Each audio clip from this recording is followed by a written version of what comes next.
They say stories are just stories until you listen too closely. Every cruise horror tale carries a piece of truth, and the more you hear, the more it pulls you in. Some passengers never came back.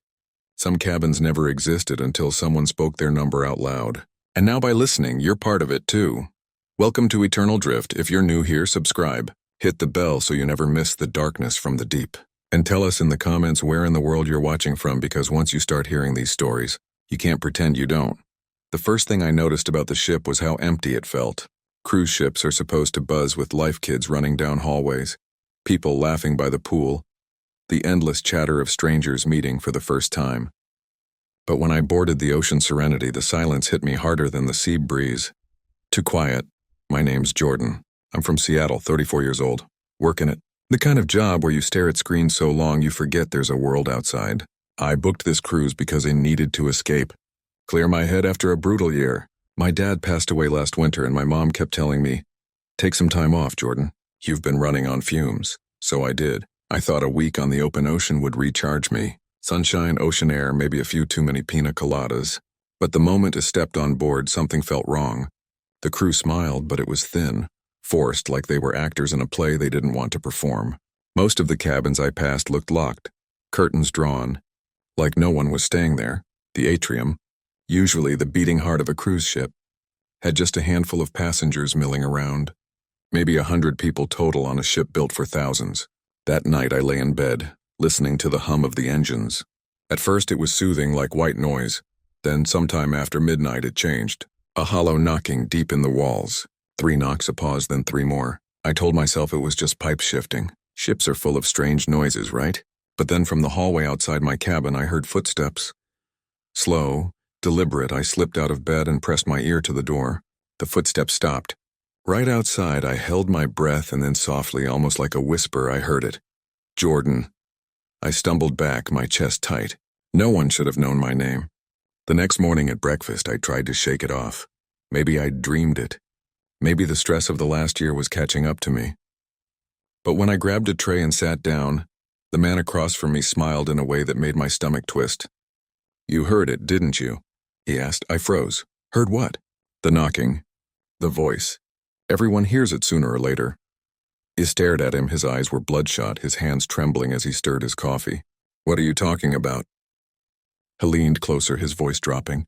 "This ship isn't what it seems. Passengers don't leave, they disappear. Sir, we ask that you don't disturb other guests with stories. Enjoy your breakfast." He guided the man away like he was a misbehaving child. I sat frozen, my appetite gone.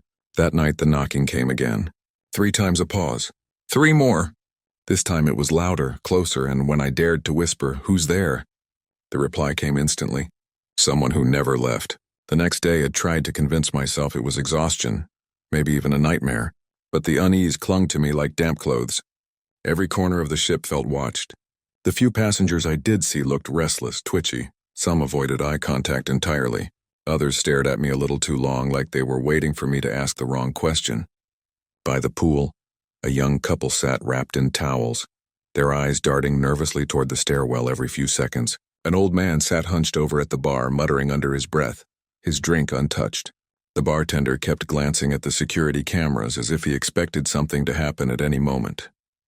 And the strangest thing, no one ever seemed to arrive. The dining room was never full.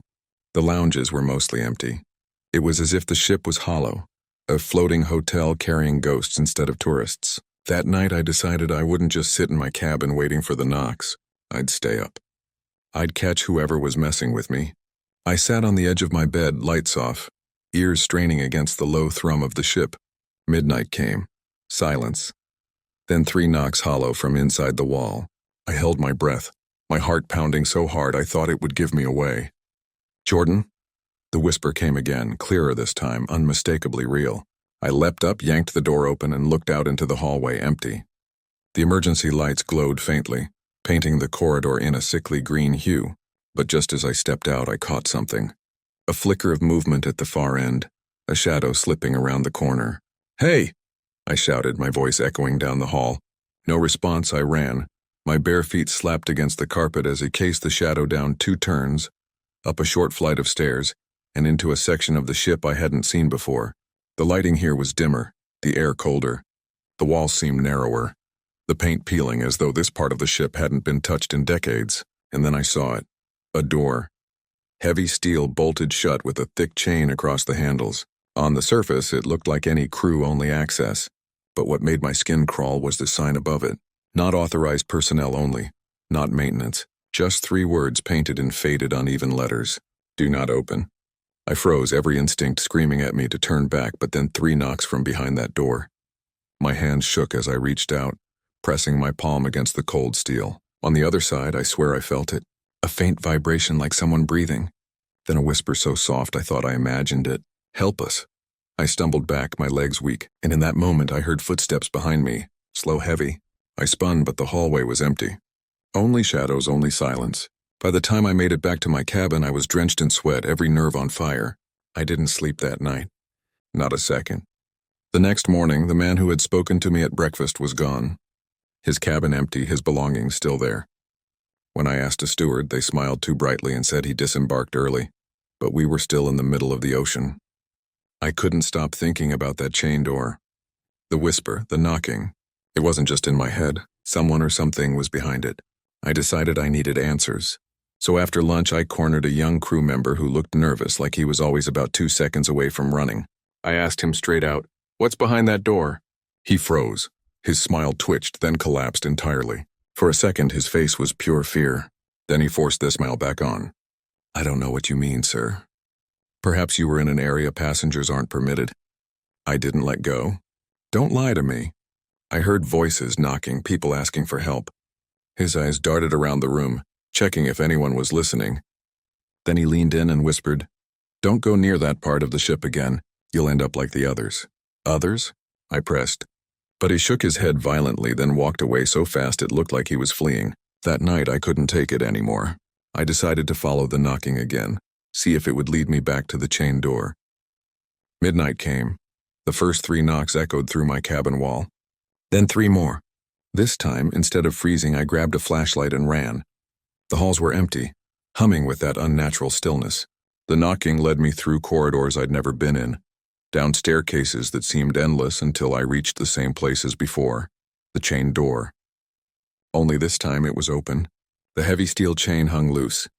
The door cracked just enough to show a sliver of darkness inside. Cold air seeped through, sharp and metallic, carrying with it a faint smell like salt and rust. My flashlight beam trembled as I pushed the door wider. The room beyond wasn't just a storage space. It was a whole deck. Narrow corridors stretched into darkness, lined with old abandoned cabins. Dust clung to the walls, and every door I passed had scratches along the edges, as if someone had clawed at them from the inside. And then I heard it, whispers, hundreds of them overlapping, urgent, desperate, some calling for help, others repeating the same chilling phrase, "They won't let us leave." I froze in the middle of that hallway, my heart jackhammering. I swung the flashlight left and right, but the corridors were empty. Empty until the beam caught something at the far end. A figure standing still facing me. It looked like a woman. Her clothes were old-fashioned, her hair wet, dripping onto the floor. Though there was no water anywhere, her face was shadowed. But when she lifted her head, I saw her eyes white, clouded, dead. I staggered back, the light trembling in my hand. She opened her mouth and a sound poured out that wasn't a scream, wasn't a voice, more like the echo of 100 voices screaming at once. The walls shook, the lights flickered, and just as suddenly the entire corridor was filled with them. Figures, dozens of them. Men, women, children, all pale, soaked, their mouths opening in silent screams. Some were clawing at the doors, others reaching their hands toward me. My legs wouldn't move. I was frozen, my body refusing to obey. And then from somewhere deep in that deck, a voice boomed low, guttural, vibrating through the walls. "You're not supposed to be here." The flashlight flickered, then went out. Total darkness. I ran, blind, heart pounding, slamming into walls, tripping over unseen steps until I burst back into the main corridor of the ship. The normal ship. Bright lights, carpet, silence. When I turned back, the chain door was closed again. The lock bolted as if it had never been open. I couldn't eat the next morning. My hands shook so badly I spilled coffee across the table. And when the waiter came to wipe it, I swear he glanced at me with something close to pity. Not annoyance, not indifference, pity, like he already knew what was coming for me. I decided I couldn't stay silent anymore. I found 2 passengers I'd seen often. A middle-aged woman named Carol, always reading on the deck, and a young guy, Ryan, who never seemed to leave the bar. I asked them straight out, Have you heard the knocking? The voices? Carol's book slipped from her hands. Ryan's face drained of color. They exchanged a look. Then Ryan muttered, "So it got to you too?" I leaned closer. "You mean this is real, not just me?" Carol's voice trembled. "It always starts with the knocking, then the whispers, and then people vanish. They say it's seasickness, that people disembark. But you and I both know that's impossible. Have you seen them?" I asked. "The ones who disappear?" Ryan took a long, shaking sip of his drink. "Not alive." My stomach dropped. Carol lowered her voice even further. "This ship has a deck that isn't supposed to exist. I stumbled on it last year. They dragged me away before I got far, but I saw enough. Rows of cabins that aren't on the map. People inside them screaming." Her words made my blood run cold. "Why hasn't anyone reported this?" Ryan laughed bitterly. "Who would believe it? And those who try, they don't last long." That night I told myself I would stay in my cabin, lock the door, block out the sounds, pretend none of it was happening. But of course the knocking came anyway. 3 times, pause, 3 more. Louder than ever. I pressed my hands to my ears, whispering, "Oh no, not tonight. Leave me alone." But then something worse. A voice, clear, human, desperate, spoke from inside the wall. "Jordan, please help me." My blood froze. It was Carol's voice. I ran to her cabin, pounding on her door. No answer. The lock was sealed from the outside like someone had bolted it shut. I begged, shouted her name, but there was nothing, only silence. The next morning, Carol was gone, her lounge chair empty, her book still resting on the side table where she'd left it. When I asked the crew, they gave me the same cold answer. She disembarked, but we were still in open water. That night, the screams started. Not whispers, not knock screams. They tore through the ship, rattling every wall, filling every hallway. People burst out of their cabins in panic. Children cried. Parents clutched them close. Passengers shouted for the captain, for someone to explain, and then silence. Total unnatural silence. A crew member appeared in the hallway, his face pale, sweat shining on his forehead. "Please, everyone, return to your cabins. There is nothing to be concerned about." "Nothing?" Ryan barked. We all heard it. The whole damn ship heard it. The crewman's smile twitched. His voice was flat. "There are no screams. You imagine them." Gasps rippled through the passengers. People shouted back, angry, terrified. But the crewman simply repeated the same line over and over like a broken record. "There are no screams. You imagine them." That was the moment I realized something horrifying. The crew wasn't trying to hide what was happening. They were part of it. Ryan knocked on my cabin door the next morning. His face was pale, his eyes bloodshot like he hadn't slept at all. Without asking, he pushed inside and shut the door. "They took Carol," he said flatly. "You know that, right?" I nodded slowly. "But how, why? Where do they go?" He sat heavily on the edge of the bed, running his hands through his hair. "I've been on this ship before twice. Don't look at me like that. It's not because I wanted to. It's because I couldn't stop it. The first time I thought it was a normal vacation. The second time I thought it was coincidence, but now I know." "What do you mean?" I asked, my voice trembling. "This ship," he whispered, "isn't just a ship. It's a cage, and once it has you, it doesn't let you go." I wanted to laugh, to tell him he was insane. But the look in his eyes haunted, broken, froze me. He pulled something out of his pocket, a small folded photograph. He handed it to him with shaking hands. It was a family portrait. Ryan looking younger, smiling beside a woman and 2 kids, my wife, my children. We boarded this ship 5 years ago. They didn't make it off. But I did, my stomach twisted. How did you get away?" "I didn't," he said bitterly. "Every night since I dream of these screams. I see them reaching for me through the walls. And then one morning I wake up here again, back on this cursed ship. It doesn't matter how much time has passed. It doesn't matter where I am. I always end up back here." His voice broke. "And now it has you." I felt my chest tighten, air catching in my throat. No, that can't be true. I bought a ticket. I packed my bags. Ryan shook his head violently. "That's what it wants you to believe. It shows you what you need to see, but think carefully. Do you even remember boarding? Do you remember stepping onto the ship? Or are your memories just already here?" I froze. I tried to remember the dock, the boarding line, handing over my passport. But the harder I tried, the more slippery it became, like trying to hold water in my hands. The only thing I could clearly remember was being on the ship. Nothing before. Suddenly, the walls groaned, that low, sickening sound of steel bending under pressure. Then knocks. Not from the wall this time. From the floor beneath us, Ryan's eyes widened. He whispered, They know we're talking. The lights flickered, dimmed, then steadied, and then a voice, low and smooth, came over the ship's intercom. Ladies and gentlemen, we invite you to tonight's special gathering. Please report to the main deck at sunset. Attendance is required. My skin crawled. Attendance was required. Ryan grabbed my arm, his grip like iron. Don't go. But what happens if we don't? I whispered. He swallowed hard, his voice barely audible. Then they'll come for us. Thiessen dipped low, bleeding orange light across the endless horizon. The announcement echoed in my head as I stood in my cabin, staring at the door. Attendance is required. My chest washed with dread. Every part of me screamed to stay inside, to lock the door, to hide. But the ship itself seemed alive, pressing on me, whispering that there was no choice. And when I stepped into the hallway, I wasn't alone. Every cabin door was opening. One after another, passengers filing out like sleepwalkers. Their eyes were glazed, their steps slow, mechanical. Mothers carrying children who didn't cry, men clutching the railings, shuffling forward. I caught Ryan's arm in the crowd. What's happening? His jaw clenched. The ritual. The words made my blood run cold. We were herded upward up staircases that twisted longer than they should have until finally we emerged, onto the main deck. The sky was almost black now, stars swallowed by clouds. The air was thick, heavy, pressing down on us. And then I saw it. The crew stood in rows along the edges of the deck, their faces pale, their eyes hollow. None of them smiled now. None of them even blinked. At the center of the deck, where the swimming pool should have been, there was a wide black pit. Not water, not wood, just darkness. A hole that seemed to swallow the light around it.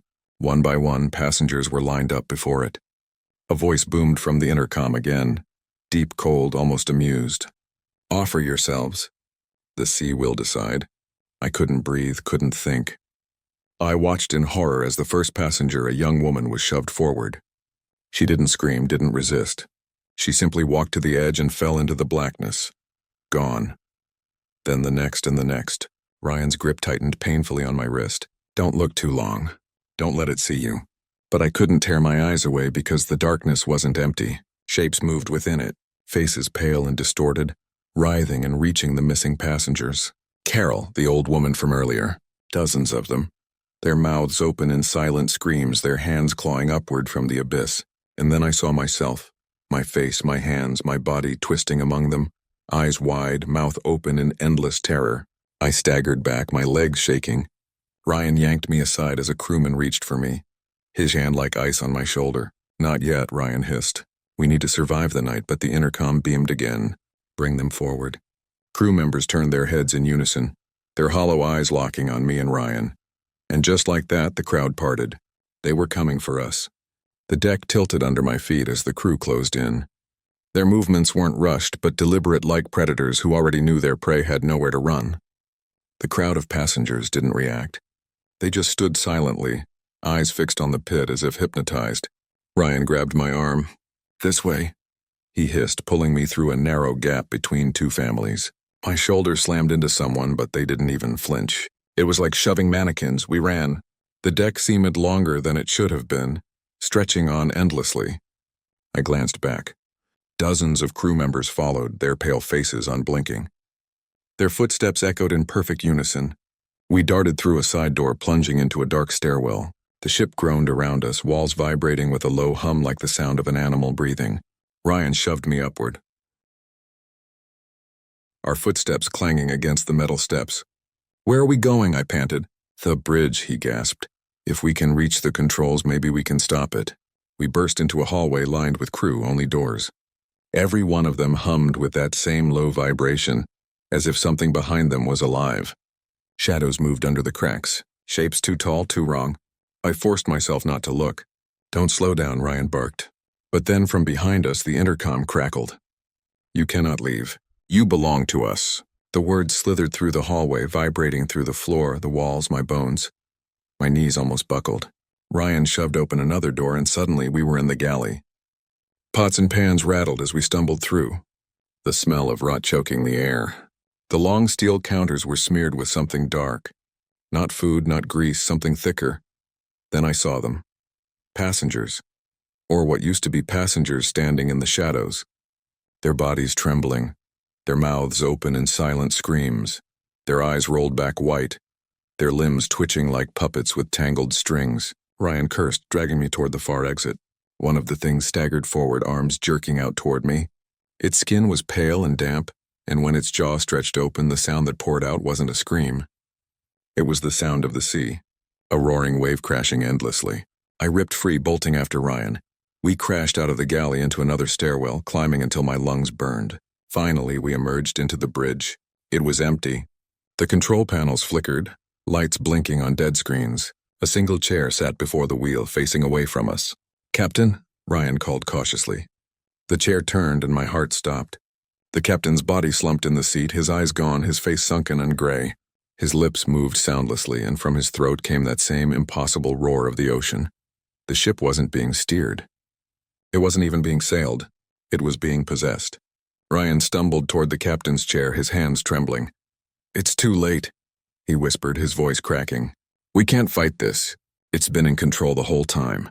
The captain's body twitched, head jerking as though pulled by invisible strings. His mouth stretched open unnaturally wide, and from that hollow pit came not words but the same thunderous voice we'd heard over the intercom. "You cannot steer what is not yours. The ship is alive and it will feed." The bridge windows shuddered as a wave slammed against the hull. The entire room groaned, the lights flickering in rhythm with the voice. I grabbed the wheel desperately, yanking it to one side, but it didn't budge. The wheel spun on its own slowly, lazily, as though mocking me. Ryan's face waist-twisted in panic. "We have to jump. It's the only way." "Into the middle of the ocean," I shouted. "Better than staying here." But before I could respond, the bridge door exploded inward. Crew members poured in like shadows given flesh. Their eyes were gone now, just pits of darkness, their mouths stretching open in silent screams. Behind them, I could hear the shuffle of passengers, dozens of them, marching in unison toward us, ready to offer themselves to the pit again. The captain's body rose from the chair, lifted by unseen hands. His feet dangled above the floor as his arms spread wide. His hollow mouth spoke again. "One of you must choose. One of you will stay. One of you will join us." The ship tilted violently, throwing me against the wall. Ryan clung to the railing, his eyes wild. "It wants one of us," he said. "One sacrifice." The captain's empty sockets locked on me. "Decide." My heart pounded so hard I thought my ribs would crack. I looked at Ryan, his face pale, his hands shaking, his eyes pleading. I remembered his story, his family, his years trapped here. He'd been suffering for so long. And for a split second I thought, maybe it should be him. But then Ryan lunged at me, grabbing my shirt, his voice breaking into a scream. "Don't you dare leave me here. Don't you dare." The ship lurched again. The crew closed in. The shadows pressed closer, and then something inside me snapped. I shoved Ryan backward hard. His body slammed into the captain's chair. For a moment, time froze. Then the shadows surged forward, wrapping around him like water swallowing a stone. His scream was cut off instantly, pulled into the captain's gaping mouth, and then silence. The crew stopped. The ship steadied, and the voice spoke again, softer this time, almost satisfied. "You may go for now." The bridge lights flickered back to life. The crew turned and filed silently out, leaving me alone. I stumbled to the window, gasping, trying to understand. The storm was gone. The sea was calm. The horizon stretched endlessly, glowing with dawn light. Passengers reappeared on the deck below, laughing, drinking as though nothing had happened. Families reunited. Children running, music drifting through the air. It was as if the horror had never occurred, but I knew better. When I returned to my cabin, Ryan's photograph lay on my bed. His wife, his children, smiling, waiting. Except now his face was gone, just an empty space where he used to be. And when I looked in the mirror above the dresser, my own reflection blinked back at me, but my mouth didn't move in sync with my own. It smiled and whispered, "You're next." It was my third cruise. I'd done the Caribbean twice before, and both times it had been perfect sun, food, drinks, the works. This trip was supposed to be the same. A week away from work, just me and the open ocean. My name's Daniel. I'm 34, an architect from Seattle. Cruises were my guilty pleasure. They gave me the illusion of freedom, even though I was technically trapped on a floating city. The first night went as expected. Buffet dinner. Live music on the pool deck. Strangers becoming fast friends over too many cocktails. But on the second night, something happened that still makes my skin crawl when I think about it. I was heading back to my cabin after midnight, a little buzzed when I saw her. A woman standing at the far end of the hallway. Long black hair, pale skin, a red dress that shimmered under the dim lights. She wasn't moving, just staring at me. I stopped awkwardly, gave a nod, then kept walking. But when I glanced back, she was gone. I told myself it was nothing, just a drunk passenger finding her room. But the next morning at breakfast, I saw her again. This time she was sitting at a table across the buffet hall. Same red dress, same pale face. She didn't eat, didn't drink. She just stared at me. I looked away quickly, but when I turned back, she was gone again. By the third sighting, I couldn't brush it off anymore. I was walking along the deck at sunset when I spotted her leaning against the railing, her hair blowing in the wind. She looked so still, too still, as if the wind didn't actually touch her at all. I forced myself to approach. "Hi," I said, trying to sound casual. "Beautiful evening, huh?" She turned her head slowly, her eyes locking onto mine. They were dark, too dark, almost bottomless. And then she smiled. But her teeth, they weren't right. Too sharp, too many. I froze, my stomach flipping. And then just as suddenly a group of laughing passengers walked between us, blocking my view for a split second. When they passed, she was gone. That night I couldn't sleep. I kept thinking about her. The red dress, the teeth, the way she always disappeared when someone else came close. It felt like she was only there for me. But the real horror didn't start until the fourth day when I finally asked a crew member about her. "There's this woman," I said, trying to sound casual. "Long black hair, red dress, she's been well. I've seen her around. Do you know who she is?" The crew member's face went pale instantly. He didn't even try to hide it. "Red dress," he whispered. I nodded. He glanced around, lowered his voice. "You need to stay in your cabin at night. Don't look at her again." Before I could ask more, he walked away quickly, almost running. And that was the moment I realized this wasn't just some random passenger. Whatever she wasn't supposed to be here. The rest of the day, I couldn't shake what that crew member had said. "Don't look at her again." His voice had cracked when he said it, like he'd been holding that warning inside for too long. I tried to act normal, joined a trivia game in the lounge, had lunch at the buffet, even watched a movie by the pool with other passengers. But the whole time I felt her eyes on me, and sure enough, as the sun dipped below the horizon, I spotted her again. She was sitting alone in one of the deck chairs facing the sea. That same red dress, that same impossible stillness. The breeze lifted the edges of the fabric, but her hair didn't move. This time I didn't just see her, I felt her. A pressure in my chest, like someone had placed a heavy hand right over my heart. My pulse quickened. Sweat prickled the back of my neck. I forced myself to look away, to walk past her. But when I glanced back, she was staring right at me. That night, I locked myself in my cabin, but it didn't help. Around 2 a.m., I woke to the sound of tapping. Slow, deliberate, not at the door, at the window. My cabin was on deck 9, far too high for anyone to be outside. My heart slammed in my chest as the tapping continued, steady, rhythmic. I pulled the curtain aside with a shaking hand, and there she was, pressed against the glass, her face pale, her eyes black voids that seemed to stretch forever. Her smile spread wide, impossibly wide, those too many teeth glinting in the moonlight. Her lips moved, forming words I couldn't hear through the glass, but I knew what they were. "Let me in." He stumbled back, tripping over the chair in my cabin. The tapping grew louder, more urgent, the glass vibrating under each strike. I squeezed my eyes shut, covering my ears, whispering to myself, "It's not real. It's not real. It's not." Silence. When I opened my eyes, the window was empty. The next morning I stormed up to the crew desk, my voice shaking. "I need answers. Who is she? What the hell is going on?" The man behind the counter stiffened, glanced around nervously, then leaned closer. "You've seen her 3 times, haven't you?" My blood turned cold. "How do you know that?" He swallowed hard, his eyes darting toward the other crew. "She only shows herself 3 times. After the third, she chooses." I stared at him, my mouth dry. "Chooses what?" His face drained of color. He didn't answer. He just whispered, "Pray it isn't you." For the rest of that day, I walked the ship in a daysaze. My appetite was gone, my nerves frayed. I tried to convince myself that the crewman was wrong, or maybe insane. Maybe he was just trying to scare me, but deep down I knew he wasn't lying. She had appeared 3 times, and now she had chosen.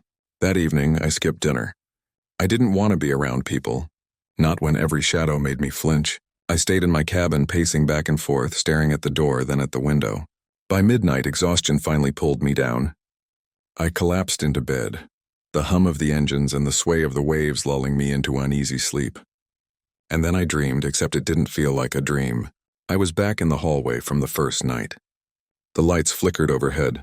The carpet squelched wet beneath my bare feet, and at the far end stood the woman in the red dress.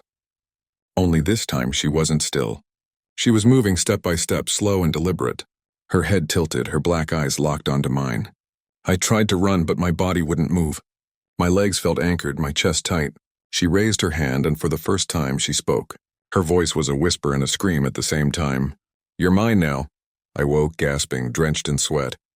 My sheets twisted around me. My cabin lights flickered. And for a moment I swore I saw her reflection in the mirror across the room, standing behind me, smiling. The next morning I begged the crew to let me off at the next port. I didn't care where we were. I'd buy a flight home. I'd swim if I had to. Anything to get off that ship. But when I asked, their response froze me in place. "There is no next port," the officer said calmly. "This voyage doesn't stop."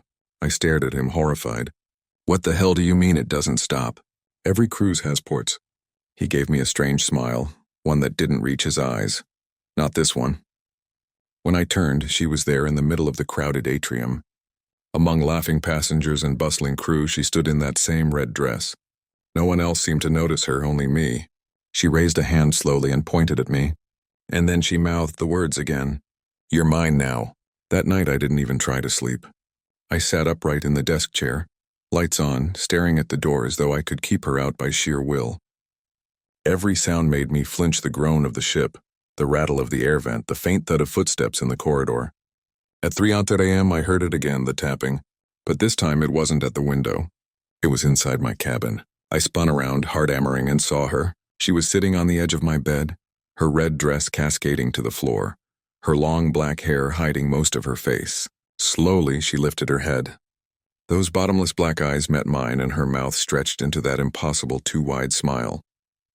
I couldn't breathe. I couldn't move. "You belong here," she whispered. Her voice sounded like it came from everywhere at once, inside my head, in the walls, in the floor beneath me. I stumbled backward, slamming into the door, fumbling with the lock, but it wouldn't turn. My hands slipped with sweat, the metal icy cold. She stood, and as she did, the cabin around me changed. The walls seemed to melt away, revealing darkness beyond endless corridors stretching further than the ship should allow. Shadows moved in the distance, hundreds of figures swaying gently as if waiting. Passengers, or what used to be passengers, their faces pale, their mouths frozen in silent screams, their eyes empty. She stepped closer, her presence pressing against me like a physical weight. "They all chose the ship," she said softly. "And now they are mine, and soon you will be too." It tried to scream, but no sound came out. My throat felt locked, my chest constricted, my vision tunneling. The last thing I remember before blacking out was her hand reaching for my face, her nails long and sharp, her teeth gleaming as she whispered, "Your turn." When I woke, it was morning. My cabin was normal again. Bed made, light steady, no sign of her. For a moment, I let myself believe it had been a nightmare. But then I noticed the carpet. It was wet, as though someone in a soaking red dress had been standing there all night. At breakfast, I looked around nervously. Dozens of passengers laughed, ate, drank their coffee, and then my stomach turned cold because scattered among them, I recognized faces. Faces I'd seen in that shadow world the night before. Pale, hollow, and no one else seemed to notice. I pushed my plate away, unable to eat. My hands trembled so badly I could barely hold the fork. Around me, the dining hall buzzed with life. Families laughing, couples clinking glasses, waiters weaving through tables with trays of food. But all I saw were them, the hollow-eyed passengers. At first, they blended perfectly with everyone else.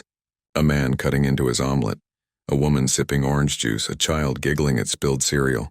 But the longer I looked, the more wrong they seemed. Their movements didn't sync with the sounds they made. Their laughs came half a beat too late. Their mouths chewed, but their plates stayed full.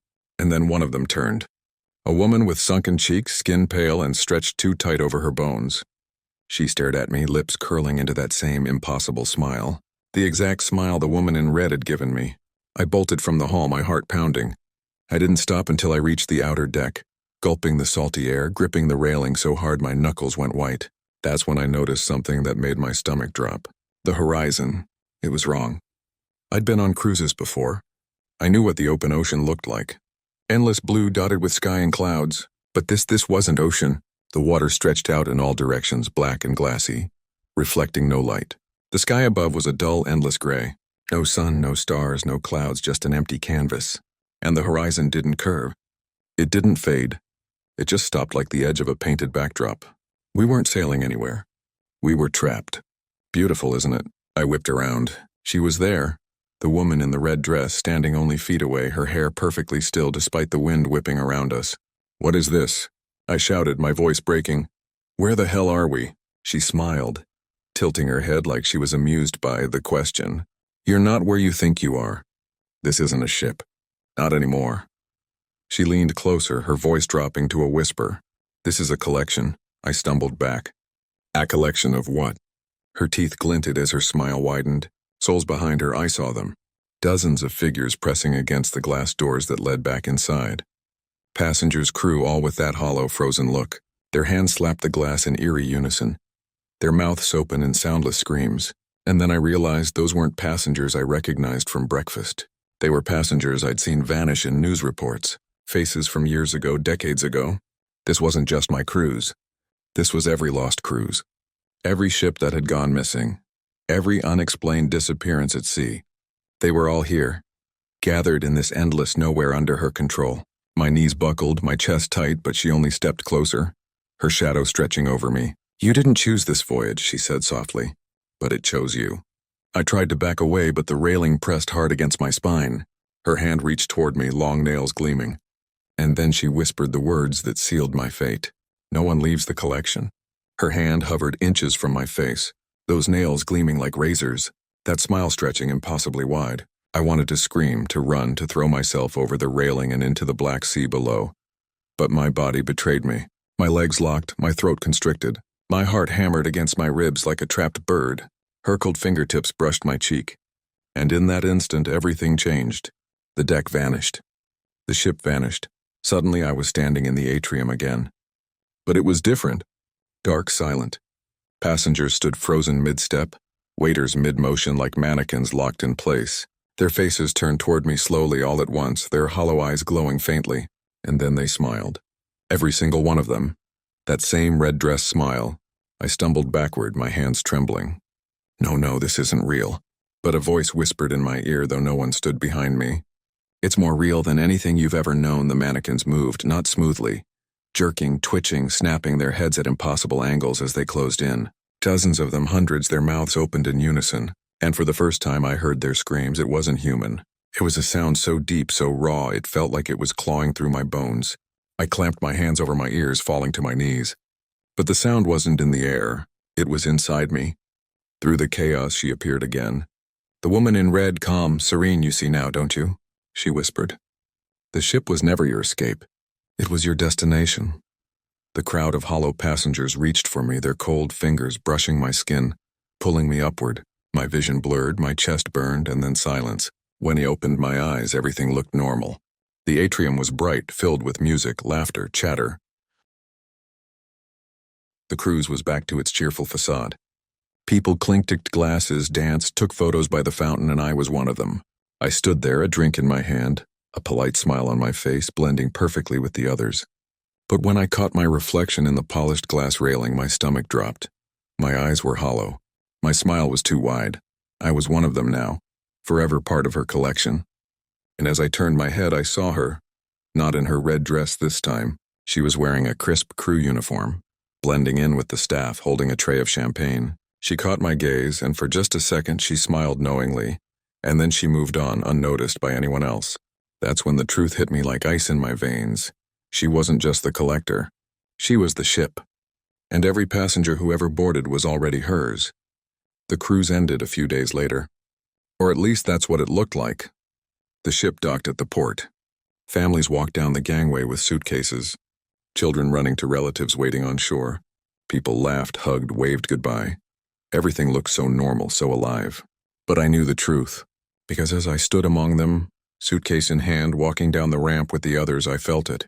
My smile never wavered. My hollow eyes stared straight ahead. I moved just like them, perfectly in sync, step by step, as if we were all being pulled by invisible strings. The world outside greeted us. The port, the city, the taxis, the waiting families. But no one noticed. No one looked too closely. To them, we were just another group of happy tourists returning from a vacation. But inside I was screaming. Trapped, watching through a mask of my own face, unable to move, unable to stop. the smile that stretched across my mouth. And as I slid into a waiting taxi, I caught sight of her again. She was standing at the top of the gangway, waving politely to the disembarking passengers. Not in a red dress, not in a crew uniform. This time she looked like any ordinary traveler. Jean sunglasses, a tote bag slung over her shoulder. Her smile was subtle, almost human. But I saw it, and I knew she was already planning the next voyage. And this time maybe it's yours. It started with laughter. Not mine, not anyone I knew. Just faint echoing laughter drifting through the walls of my cabin around 2:00 a.m. At first, it thought it was passengers having a late-night party in the next room. But the sound was strange. It wasn't muffled the way voices usually are through walls. It was sharp, clear, like someone was standing right beside me laughing directly into my ear. "My name is Daniel, I'm 31, and I work as a paramedic in Houston. I booked this cruise after one of the roughest years of my life. Non-stop trauma calls, endless night shifts, and losing 2 patients back-to-back had left me burned out. I thought the ocean would be a cure, a chance to reset. Clear skies, calm waters, and no sirens in my ears. Just peace. But peace is the last thing I found. The laughter came again that night. Louder, closer. It wasn't playful or joyful. It was mocking, cruel. I sat up in bed, heart hammering, and listened. The sound didn't come from the hallway. It didn't come from the room next door. It came from the vent above my bed. I pulled a chair over, climbed up, and pressed my ear against the grate. The laughter stopped, but in the silence I heard something worse. A whisper. "Daniel." I nearly fell off the chair. My hands shook as I backed away, staring at the vent like it might come alive. No one on this ship should know my name. That night I didn't sleep. The next day I tried to laugh it off. Stress, exhaustion, imagination. That's all it was. At breakfast I forced myself to focus on normal things. The buffet, the pool deck, the announcements over the intercom. But as I carried my plate back to my table, I froze. A woman was sitting there alone. She was pale with long dark hair, wearing a simple white dress, and she was staring at me like she'd been waiting. I didn't know her, I'd never seen her before. But the moment I sat down, she smiled faintly and whispered, "Did you hear me last night?" The fork slipped from my hand and clattered onto the plate. I stared at her, my pulse hammering in my throat. "Excuse me," I managed to whisper. Her smile didn't falter. She leaned closer. Her voice low, calm, too calm. "The vent last night I called your name." The dining hall around us buzzed with live families chatting, kids running past with plates of waffles, waiters clinking glasses. No one noticed the way my hands shook, or the way my stomach dropped like I was falling through the floor. I forced a nervous laugh. "I think you've got the wrong person." Her eyes narrowed, and for just a second her smile disappeared. "No," she said flatly. "It was you." I grabbed my plate and stood up, muttering some excuse. I didn't look back as I left the hall, weaving through the crowd. My brain screamed at me, "Don't engage. Don't give this oxygen. It's just some weird coincidence." But when I reached my cabin, the laughter was waiting. I froze in the doorway, the tray slipping from my hands and crashing to the floor. The laughter was inside the room, sharp, cruel, endless. Flipped on the lights, empty. The bed was neatly made, the desk untouched, the bathroom door wide open. No one was there. But the sound didn't stop. It wasn't coming from the hallway or the vent this time. It was coming from my closet. The laughter rose, high-pitched, frantic, until it didn't sound like laughter at all. It sounded like screaming. My breath came fast and shallow. Slowly, I reached for the closet handle. My palm was slick with sweat. I pulled it open. Empty. Nothing but my suitcase and neatly hung clothes. And then, from the darkness of the closet, a whisper hissed out so close it brushed against my ear. "You can't leave, Daniel." I stumbled back, slamming the closet shut, my whole body trembling. The closet door rattled once, just once, enough to make me stumble backward and slam into the wall. My chest heaved as if I'd run a mile. I didn't breathe until silence settled again. No laughter, no whispers, just the low hum of the ship's engines vibrating through the floor. I grabbed my phone, desperate for grounding. The screen glowed, my reflection staring back at me. For half a second I thought I saw her face instead of mine. Pale skin, long dark hair, the same faint smile. I blinked hard, rubbed my eyes, and it was gone. Just me. I needed air. I stormed out of my cabin, nearly running down the hall. A couple walked past, holding hands and laughing about something trivial. Their joy so violently at odds with the terror pounding inside me. I almost stopped them, almost told them everything. But how do you explain something like this without sounding insane? The deck was quiet when I stepped outside. Moonlight shimmered on the water, silver and endless. For a moment, I let myself believe maybe I could breathe again. Maybe it was just exhaustion, stress, a hallucination. Then I heard it, the laughter. Not behind me, not above, not through the walls. It came from the ocean. I gripped the railing, staring down into the black waves. The sound rose and fell with the tide echoing up from the depths as if hundreds of voices were trapped below the surface, laughing in unison. My stomach twisted. My instincts screamed at me to back away, but my eyes wouldn't move. Shapes shifted under the water. Not fish, not waves, faces. Pale, distorted faces rising just below the surface, mouths wide open, laughing soundlessly while the echo of their voices still filled the air. And then one of the faces looked like mine. I stumbled back so fast I nearly tripped over a deck chair. The laughter cut off instantly, leaving only the crash of waves and the pounding of my heart. Enjoying the view, the voice snapped me around. It was her, the woman from breakfast. Pale skin, long hair, white dress fluttering faintly in the breeze. She leaned casually against the railing a few feet away. Her eyes fixed on me, my throat dried up. "What do you want from me?" Her smile returned, calm, knowing nothing. She tilted her head slightly like she was studying me. "Not yet." And with that, she turned and walked away, her figure dissolving into the shadows until she wasn't there at all. I stood frozen, alone on the deck, the sound of my own ragged breathing mixing with the endless whisper of the ocean. But deep inside, I knew the truth. I wasn't alone, and whatever had found me here wasn't finished. The next morning, I didn't even want to leave my cabin. But hunger won out. My hands shook as I buttoned up my shirt and forced myself into the crowded dining hall. Normally was supposed to feel safe, but it didn't. Every laugh, every whisper of conversation scraped across my nerves like nails on glass. I sat alone pushing scrambled eggs around my plate. That's when I noticed it. 3 tables down, a young couple was laughing, not unusual except the sound. My fork froze midair. It was the same laughter I'd heard through my vent. The same cruel, mocking tone, but no one else reacted. The families nearby kept eating, oblivious. I leaned forward, straining to listen. The couple's smiles didn't reach their eyes. They laughed and laughed, their mouths moving too wide, too mechanical. The sound rose and fell in the exact rhythm of the ocean's waves. My stomach turned. I stood, plate forgotten, and made my way toward the exit. That's when someone grabbed my wrist. I spun, ready to fight. It was a crew member, an older man in a neatly pressed uniform. His eyes tired but sharp, his grip was firm, urgent. "Don't stare at them," he whispered. His voice shook. "That's how they notice you." "What are you talking about?" I hissed back. His eyes darted to the couple, then back to me. "You've already heard it, haven't you?" The laughter. My throat closed up. Yes, his face went pale. "Then you don't have much time." He slipped a folded napkin into my hand and walked away quickly, blending seamlessly back into the crowd like nothing had happened. I stared down at the napkin, heart pounding. Scribbled in shaky handwriting were 4 words. Deck 7, storage room. That night I waited until the corridors fell quiet. Every step toward Deck 7 felt like walking deeper into a trap. But I couldn't ignore the napkin. Whatever was happening, someone else knew. Someone who wasn't laughing.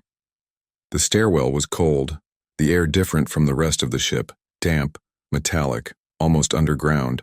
My footsteps echoed too loud, as though the ship itself were listening. Storage room. That's what he'd written. I found it at the far end of Deck 7. A plain steel door with a faded sign that read, "Supplies only, authorized crew." My hand hovered over the handle. What if this was a trick? What if I opened the door? And the laughter was waiting for him inside. I swallowed hard and turned the handle. The door creaked open. The room was dimly lit, stacks of crates lined against the walls. It smelled of rope, oil, and dust. At first I thought it was empty. Then I saw him, the same crewman who had slipped me the note.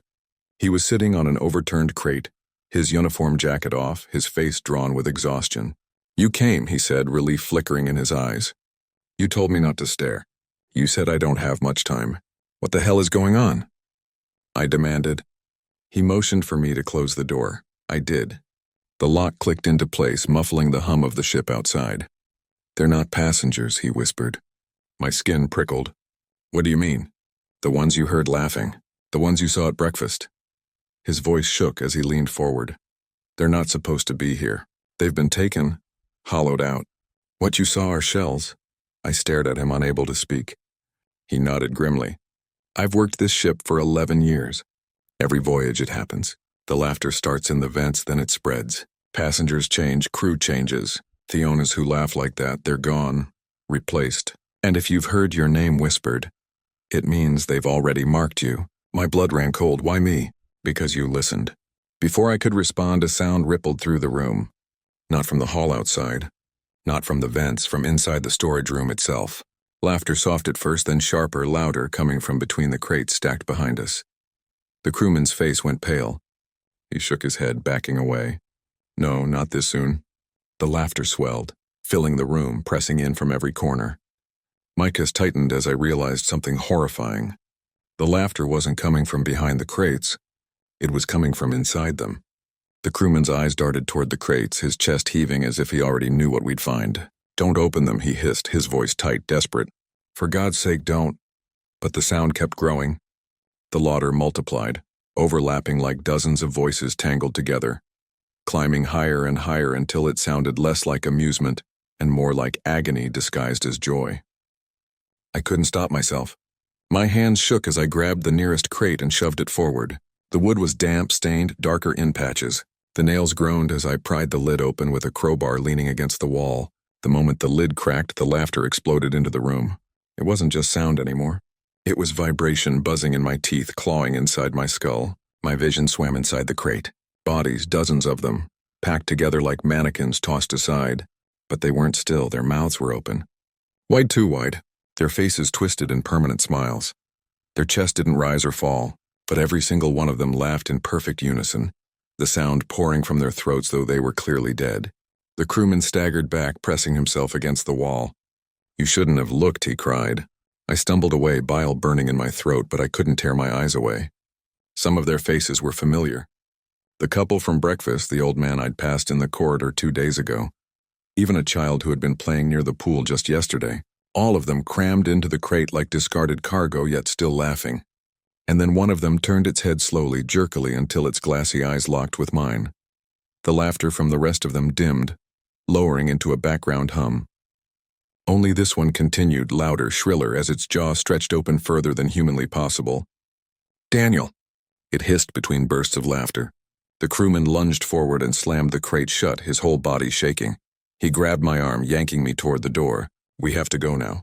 But as we ran, the other crates began to rattle. One by one, lids shifting, nails screeching against wood. And underneath the laughter, a new sound emerged. Hands pounding from the inside. The pounding grew louder, shaking the floor beneath our feet. Nails popped from the wood like gunshots as the crates buckled and strained. The crewman yanked me through the doorway, slamming it shut behind us. His hands trembled so violently he almost missed the lock. The laughter didn't stop. It seeped through the steel door, muffled but still deafening like 100 voices pressed to the other side. Run, he rasped. His face was pale, drenched in sweat. Before they get out, we bolted down the corridor. My heart hammered in my chest, every step echoing against the empty hallways. The storage deck was deserted, shadows stretching too far, too dark, as though the ship itself wanted to swallow us whole. Behind us, a metallic screech ripped through the silence. The door. They were breaking through. I turned just for a second and wished I hadn't. The storage room door bulged outward. Metal warped. Then fingers, dozens of them, forced their way through the crack around the frame. Pale, twitching hands with nails broke into the quick. And through it all, the laughter shrill, ecstatic, endless. The crewman shoved me forward. Don't look. Keep moving. We sprinted through a maze of service corridors until he shoved me into a narrow stairwell. He slammed the door and pressed his ear against it, listening. The laughter was distant now, but still there, echoing faintly through the vents. They'll spread, he muttered almost to himself. They always do, I grabbed his arm. What the hell are they? What's happening to the passengers? He looked at me, eyes hollow with years of secrets. The ship feeds, I blinked. Feeds not on food, not on fuel, on us, his voice cracked. Every voyage it takes more. First the laughter, then the shells, then the bodies in the crates. We've been covering it up for years, calling it disappearances, accidents. But you've seen it now. You can't unsee it. The floor vibrated beneath us. A deep, low hum, if different from the engines. Deeper, like something alive beneath the metal. The crewman's face twisted with fear. It knows we're talking. Before I could speak, the lights flickered once, twice, then went out completely. Darkness swallowed everything. And in that perfect black, the laughter rose again. This time not from behind doors or vents. It came from right beside us. The stairwell was pitch black. My breath came in ragged gasps, the darkness pressing against me like a living thing. The crewman was still there. I could feel the heat of his body beside mine, but I didn't dare move. Then came the laughter. Not one voice, not two, dozens all around us circling in the dark.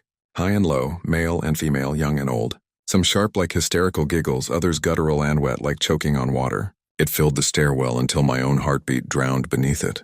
I fumbled for the wall, for the railing, for anything solid to anchor myself. My hand touched cold metal. Then another hand closed over mine. I froze. It wasn't the crewman. The fingers were thin, clammy, twitching against my skin. They squeezed and a shriek of laughter burst directly into my ear. So close it rattled my skull. I yanked my hand back and stumbled down a step, nearly falling. "Don't let them touch you," the crewman shouted. His voice trembled, but it cut through the storm of sound. Shapes moved in the dark. I couldn't see them, but I felt the air shift as they pressed closer, their laughter vibrating through the steel walls.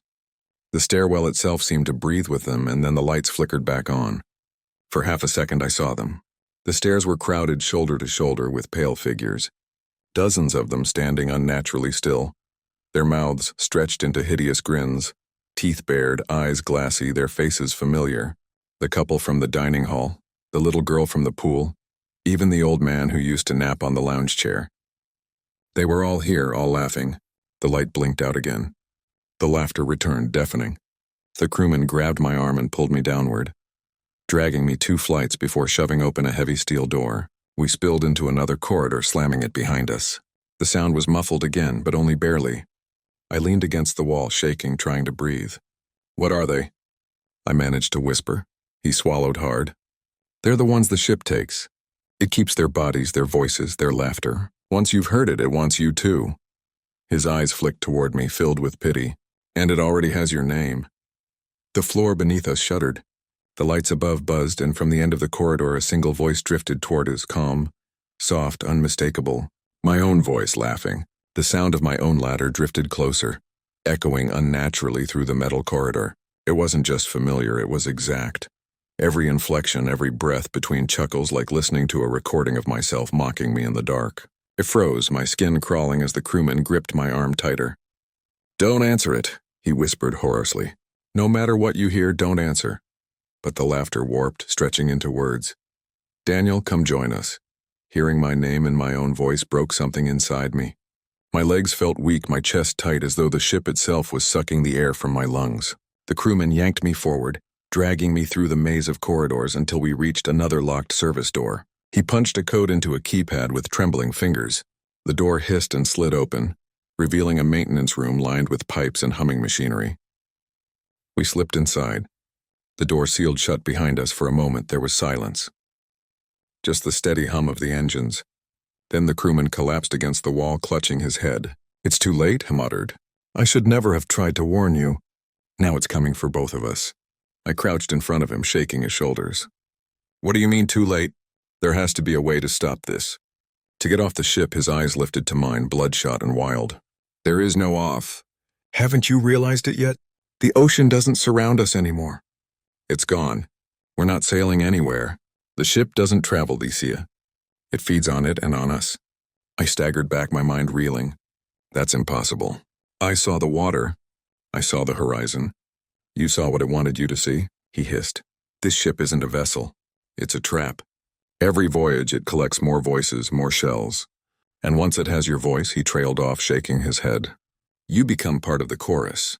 As if on cue, the laughter returned, this time vibrating through the pipes, the walls, the floor, louder, closer. A chorus of dozens of voices overlapping into a cacophony. My stomach twisted as I recognized them. The couple, the old man, the little girl, and then beneath them all, clear and sharp, my own voice again. "Stop running, Daniel. You're already ours." The lights in the maintenance room flickered violently. Sparks hissed from the machinery. The air grew heavy, electric, as though the walls themselves were closing in. The crewman stood, panic etched across his face. "It's here." The door slammed open behind us without anyone touching it. The corridor beyond was black. Out of that darkness, figures began to emerge, dozens of them. Their faces stretched into grotesque grins, their mouths open in endless laughter, and at the front of them, Me, another Daniel, perfectly identical. His smile, wider than mine, could ever stretch. His laugh echoing through the room until it filled my head, drowning out thought itself. The crewman screamed. I think I did too. But the sound was swallowed instantly, devoured by the ship's laughter. And in that moment, staring into my own hollow face, I understood. The ship didn't just feed on bodies. It fed on identity, on the sound of your voice, the shape of your smile, the essence of who you were, until you were nothing but an echo in its endless chorus. The last thing I heard before the darkness took me was my own voice whispering inside my skull. You were never Daniel. You've always been us. When I woke, I wasn't in my cabin. I wasn't anywhere. There was no ceiling above me, no floor beneath me. Only an endless expanse of black, rippling like water but heavy like steel. My body floated, weightless. Yet every breath felt like drowning, and then the laughter began again, not around me this time, inside me. My chest shook with it. My throat convulsed, though I wasn't the one making the sound. It was my voice over and over spilling out of me without my permission. In the distance, if you could call it distance, figures appeared. Dozens, hundreds. All the passengers I'd seen on the ship. Their mouths stretched open in the same wide grin, their eyes lifeless, their voice sporing into the void. They didn't walk. They drifted, their bodies twitching as though pulled by invisible strings. I tried to scream, but my scream was laughter. And as the sea of faces closed in around me, I saw him, my double, my perfect reflection, smiling wider than humanly possible, teeth sharp in the darkness. He leaned close, our foreheads almost touching. His voice was mine, but layered with all the others, like a chorus stitched into one. There is no ship, he whispered. There never was, there is only us. And now you're finally home. The faces pressed closer, merging with mine. Laughter rising until it was all that existed. An ocean of sound. My thoughts blurred, slipping away until even the word Daniel meant nothing. I wasn't me anymore. I was one of them, one more voice in the endless laughter. And if you're hearing this now, then maybe the ship has found you too. Because laughter travels, it spreads, and once you've heard it, it never leaves. If you're still here listening to my voice, be careful. The laughter doesn't just live on that ship. It echoes through stories like this. Maybe tonight, when everything's quiet, you'll hear it too. And when you do, don't answer. Because once you laugh back, you'll never stop. If you survive this story, prove it. Tell me in the comments where in the world you're watching from. So I know you're still one of us and not one of them. And if you want to keep walking deeper into the dark with me, subscribe to Midnight Outcry and ring the bell. That way you'll never miss the next scream from the